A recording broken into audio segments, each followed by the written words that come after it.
నమస్తే. ఈరోజు మన ఎస్ఎన్ఆర్ మీడియా పెనుబల్లి మండల కాంగ్రెస్ అధ్యక్షుడు వెంకటేశ్వరరావు గారితో ఈరోజు వారితో ముఖాముఖి కార్యక్రమం నిర్వహించడానికి వచ్చాను. నమస్తే వెంకటేశ్వరరావు గారు. నమస్తే అండి. ముందుగా ఎస్ఎన్ఆర్ మీడియా వారికి ప్రత్యేక ధన్యవాదాలు. సార్, ఇప్పుడు మీ ప్రభుత్వం ఏర్పాటయ్యి అంటే రాష్ట్రంలో కాంగ్రెస్ ప్రభుత్వం ఏర్పాటై 15 నెలలైంది. ఈ ప్రభుత్వ పరిపాలనా విధానం ఏ విధంగా ఉన్నది? మీరు దాని మీద విశ్లేషణ ఇవ్వగలరా? ఈ కాంగ్రెస్ ప్రభుత్వం వచ్చి 15 ఏళ్ల కాలంలో దాదాపు హామీ ఇచ్చినటువంటి పథకాలన్నింటినీ కూడా అమలు చేసుకుంటానే వస్తూ ఉంది. ఉచిత బస్సు అని, కరెంట్ అని, అదేవిధంగా రుణమాఫీ, రైతు భరోసా. రైతు భరోసా ఏదో టైం ప్రకారం వేయలేదని రైతుల్లో కొంచెం ఆందోళన ఉన్నమాట వాస్తవం. ఎందుకంటే గత ప్రభుత్వం చేసినటువంటి అప్పులకి వడ్డీలు కట్టడమే సరిపోతుంది మా ముఖ్యమంత్రి గారికి. అందుకని కొంచెం ఆర్థిక పరమైనటువంటి ఇబ్బందులు ఉండటం వల్ల ఈ రైతు భరోసా అనే కార్యక్రమం కొంచెం లేట్ జరిగింది. కానీ ఇప్పటి వరకు కూడా 3 ఎకరాల వరకు వేయటం జరిగింది. మన ముఖ్యమంత్రి గారు చెప్పడం ఏంటంటే, ఈ నెలాఖరు మార్చి 30 నాటికి ఈ రైతు భరోసా అనేది మొత్తం పూర్తి చేస్తామని చెప్తూ ఉన్నారు. అదేవిధంగా ఈ బోనస్ కూడా, రైతులకు బోనస్ చాలా ఉపయోగకరంగా ఉంది. ఎందుకంటే వ్యవసాయం చేసినటువంటి రైతుకే అది ఉపయోగం జరిగింది. గత ప్రభుత్వంలో ఈ పట్టాదారు పాస్‌బుక్ ఉంటేనే రైతు బంధు వచ్చేది. రైతు బంధు రాక, తర్వాత బోనస్ లేక రైతులు కొంచెం ఇబ్బంది పడ్డమాట వాస్తవం. అయితే ఇప్పుడు ఏజెన్సీ ఏరియాలో, ముఖ్యంగా మన పెనుబల్లి మండలం ఎక్కువ శాతం ఏజెన్సీలో ఉంది కాబట్టి, ఆ ఏజెన్సీలో ఉన్నటువంటి రైతులకి పట్టేదారు పాస్ పుస్తకాలు లేక రైతు భరోసా రావట్లేదు. అందుకని ఈ బోనస్ కార్యక్రమం పెట్టడం వల్ల ఏమైందంటే, ఎకరానికి ఒక 20 బస్తాలు అవ్వటం వల్ల, 20 క్వింటాలు అవ్వటం వల్ల 20 క్వింటాలకు వచ్చేసి 25 10,000 బోనస్ రైతు భరోసాకి ఈక్వల్గా వచ్చిందని కాంగ్రెస్ ప్రభుత్వం చేసిన ఈ పథకం చాలా మంచిగా ఉందని నేను భావిస్తా ఉన్నాను. మరి ఇన్ని ప్రభుత్వ పథకాలు అమలు చేస్తున్నప్పటికీ మీ ప్రభుత్వంలో ప్రజల్లో చాలా అసంతృప్తిగా ఉన్నారని అనిపిస్తుంది. దానికి ఎన్నో ఉదాహరణలు ఉన్నాయి. అసలు ఈ అసంతృప్తి కారణాలు ఏంటంటారు? ఏమంటే ప్రభుత్వం వచ్చి 15 నెలలు అయింది.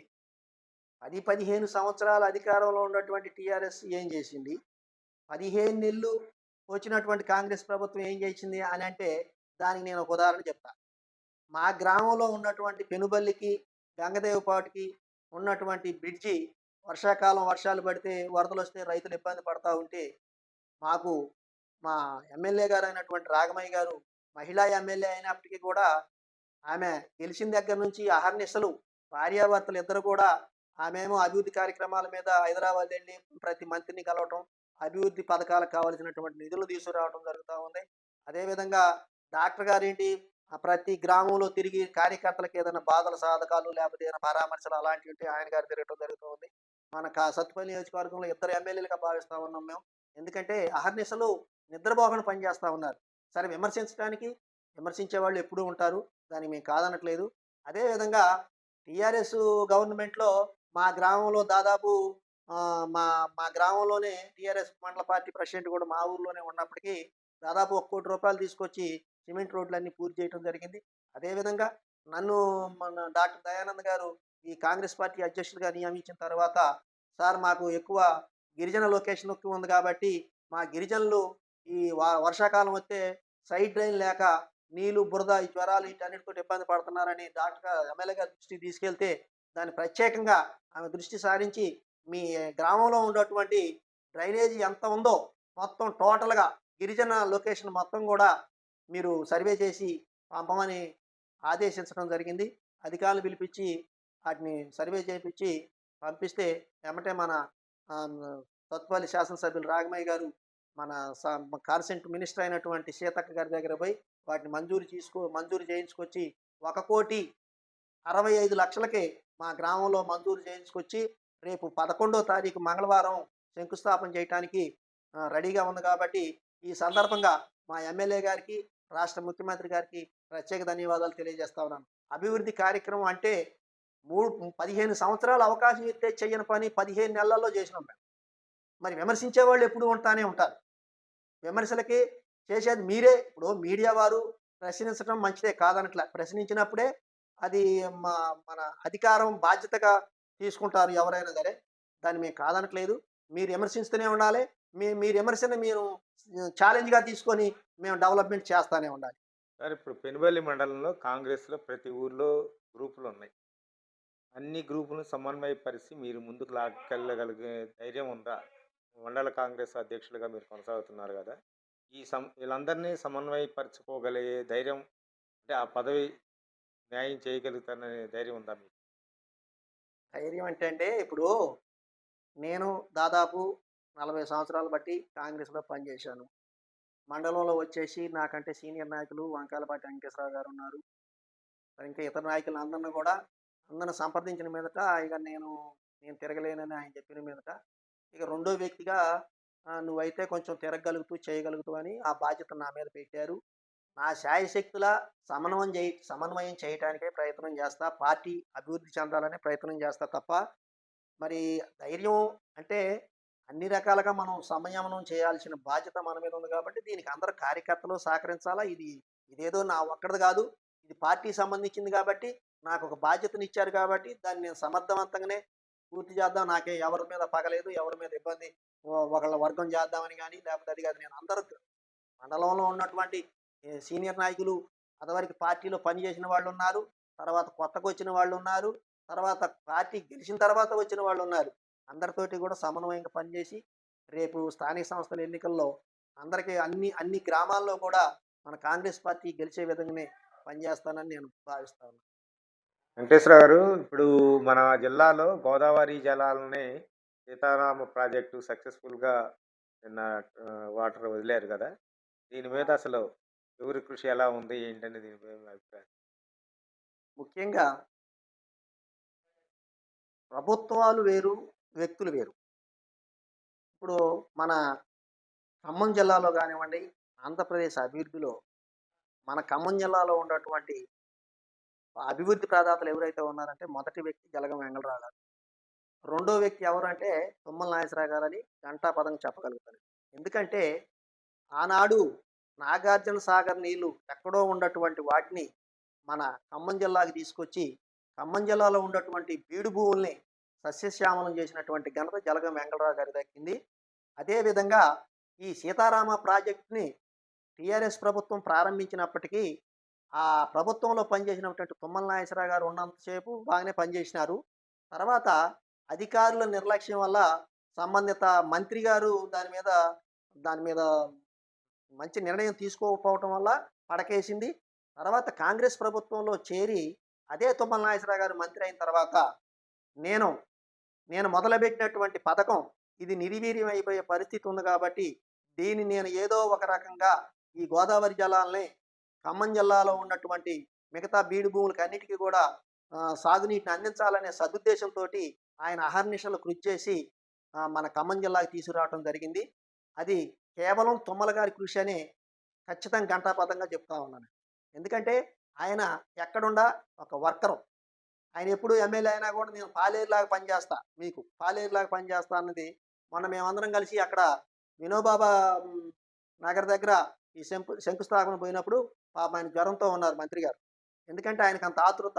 ఇప్పుడు దాదాపు 10, 11 టైంలో కూడా ఆ నీళ్ళు వచ్చిందాక అక్కడ ఉండి, ఆ నీటిని మన నాగార్జున సాగర్ ఎడమ కాలువలో పడేసే వరకు కూడా ఆయన ఓపిక కూర్చొని దాన్ని ప్రారంభం చేసి వెళ్ళిపోవడం జరిగింది. ఏదైనా రైతుకి కాంగ్రెస్ ప్రభుత్వం దీర్ఘకాలిక పథకాలను అమలు చేసింది తప్ప, ఏదో ఈ మామూలుగా ఉచితాల మీద దాని మీద కాదు. ఈ ఈ పథకాలనేది ఈ బ్రిడ్జీలు గానివ్వండి, ఆనకట్ట నిర్మాణం చేసి ఆ నీటిని గోదావరి నీటిని తీసుకొచ్చి ఈ ఖమ్మం జిల్లాలో పారుదల చేస్తే, ఈ వ్యవసాయంలో ఉన్నటువంటి రైతాంగం మొత్తం ఎంత అభివృద్ధి చెందిద్దో మనం ఒకసారి ఆలోచించుకోవాలి. ఈరోజు పండగ వాతావరణం కనపడతా ఉంది. ఈ నాగార్జున సాగర్‌లో ఒక సంవత్సరం వర్షం పడితే, రెండో సంవత్సరం లేకపోతే సాగర్ నిండే పరిస్థితి లేదు. దాన్ని దృష్టిలో పెట్టుకొని తుమ్మల నాగేశ్వరరావు గారు ముందు చూపుతోటి ఈ గోదావరి జలాలను తీసుకొచ్చి, మళ్ళీ ఆ వైరా ప్రాజెక్ట్‌లో కలిపితే, మళ్ళీ ఎడమ కాలువ ఆయకట్టుతో పాటుగా ఇప్పుడు మళ్ళీ జూన్ నాటికి లీడింగ్ ఛానల్ ద్వారా మిగతా బేతుపల్లి చెరువు గానివ్వండి, రాతోం చెరువు గానివ్వండి, ఈ తాళ్ళపైన నర్సింహుల చెరువు గానివ్వండి, వీటన్నిటికి కూడా నీళ్లొచ్చే ప్రయత్నం నేను చేస్తానని హామీ ఇవ్వడం జరిగింది. కాబట్టి కాంగ్రెస్ ప్రభుత్వం ఏం చేసింది అనే దానికి విమర్శించే వాళ్ళకి ఇది చెంపపెట్టు లాంటిదని నేను భావిస్తాను. రాబోయే స్థానిక సంస్థలు, పంచాయతీలు గాని, ఎంపీటీసీల్లో గాని ఈ గ్రామాల్లో 2, 3 గ్రూపులుగా ఉన్న వాళ్ళందరినీ ఏ విధంగా సమన్వయపరచుదామని చూస్తున్నారు? అంటే ప్రతి పార్టీలో కూడా గ్రూపులనేవి ఉంటూనే ఉంటాయి. అయితే దానికి ఎమ్మెల్యే గారు ఆదేశాల మేరకు మండల స్థాయిలో ఒక సమన్వయ కమిటీ ఉంటది. అదేవిధంగా గ్రామంలో కూడా ఒక సమన్వయ కమిటీ ఉంటది. ఆ సమన్వయ కమిటీ ఆ గ్రామంలో ఉన్నటువంటి కార్యకర్తలందరిని కూడా కూర్చోబెట్టి, ఇక్కడ బలమైన అభ్యర్థి, గెలిచే అభ్యర్థి ఎవరైతే ఉంటారో, ఆ సూచన చేయటం జరుగుతా ఉంది సమన్వయ కమిటీ. ఆ సూచన మేరకు అది ఎమ్మెల్యే గారి దృష్టికి తీసుకుపోతే, ఈ కమిటీ ఏదైతే చెప్పిద్దో దాని నిర్ణయం ప్రకారంగా చివరి నిర్ణయం ఎమ్మెల్యే గారికే ఉంటది. ఎమ్మెల్యే గారి నిర్ణయం మేరకు మేము అభ్యర్థిని ఖరారు చేస్తాం. సాధ్యమైనంత వరకు 100కి 100% మేము అన్ని ఎంపీటీసీలు గానివ్వండి, అన్ని సర్పంచులు గాని గెలవాలని ప్రయత్నం చేస్తా ఉన్నాం. ఎందుకంటే, మా పార్టీ చేసినటువంటి అభివృద్ధి కార్యక్రమాలని గ్రామాల్లో ప్రజల్లోకి తీసుకుపోయి, మనం ఈ ప్రభుత్వం అనేది 4 సంవత్సరాలు అధికారంలో ఉంటది కాబట్టి, ప్రెజెంట్ గూడా మనకు సంబంధించినటువంటి కాంగ్రెస్ పార్టీకి సంబంధించినటువంటి అభ్యర్థి గెలిస్తేనే రేపు అభివృద్ధి కార్యక్రమాలు జరుగుతాయి. అదే వేరే పార్టీ అధికారంలో లేని పార్టీ అభ్యర్థి గెలిస్తే సుఖమేముంటది? మళ్ళీ ఎమ్మెల్యే గారి దగ్గర పోవాల్సిందే. ఏ సర్పంచ్ గెలిచినా ఎమ్మెల్యే గారితోటే లింక్ ఉంటది. కాబట్టి దయచేసి స్థానిక సంస్థల్లో ఉన్నటువంటి ప్రతి గ్రామంలో కానీ, ఎక్కడైనా కానీ సంబంధించి పార్టీ ఏదైతే అధికారంలో ఉందో, ఆ అధికారంలో ఉన్నటువంటి అభ్యర్థి గెలిస్తేనే అభివృద్ధి కార్యక్రమాలు జరుగుతాయి కాబట్టి, దీనికి ఎమ్మెల్యే గారి ఆదేశాల మేరకు సమన్వయ కమిటీ పకడ్బందీగా పనిచేస్తది. అదేవిధంగా దానిలో కమిటీలో ఉన్నటువంటి సభ్యులు కూడా బాధ్యతాయుతంగా పనిచేసి, పార్టీ గెలుపు కోసం కృషి చేస్తారని నేను ఆశిస్తున్నాను. వెంకటేశ్వరరావు గారు ఇటీవల ప్రకటించిన హై పవర్ విజిలెన్స్ కమిటీలో మన ఎమ్మెల్యే గారికి ప్రాధాన్యత ఇచ్చారు మన రేవంత్ రెడ్డి గారు. దీని మీద మీరు ఎలా స్పందిస్తున్నారు? ఈ రాష్ట్ర స్థాయిలో ఈ vigilance, high power vigilance monitoring కమిటీలో మన రాష్ట్ర ముఖ్యమంత్రి గారైనటువంటి రేవంత్ రెడ్డి గారు, మన మొత్తం 24 మంది సభ్యుల్లో సత్పల్లి ఎమ్మెల్యే గారైనటువంటి నాగమయ్య గారికి ప్రత్యేక గుర్తింపు ఇచ్చి ఆమె గారికి మెంబర్‌గా అవకాశం ఇచ్చినందుకు ఎస్ఎన్ఆర్ మీడియా ద్వారా ఎమ్మెల్యే గారికి శుభాకాంక్షలు తెలియజేస్తా ఉన్నాను. అదేవిధంగా రాష్ట్ర ముఖ్యమంత్రి వర్యులు రేవంత్ రెడ్డి గారికి కూడా పెనుబల్లి మండల కాంగ్రెస్ పార్టీ తరఫున ప్రత్యేక ధన్యవాదాలు, కృతజ్ఞతలు తెలియజేస్తాను.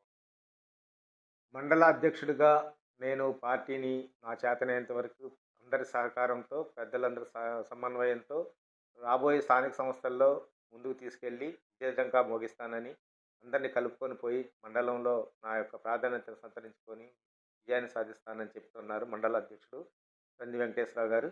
వారికి ఈరోజు మనకి కేటాయించినందుకు వారికి ధన్యవాదాలు. నమస్కారం.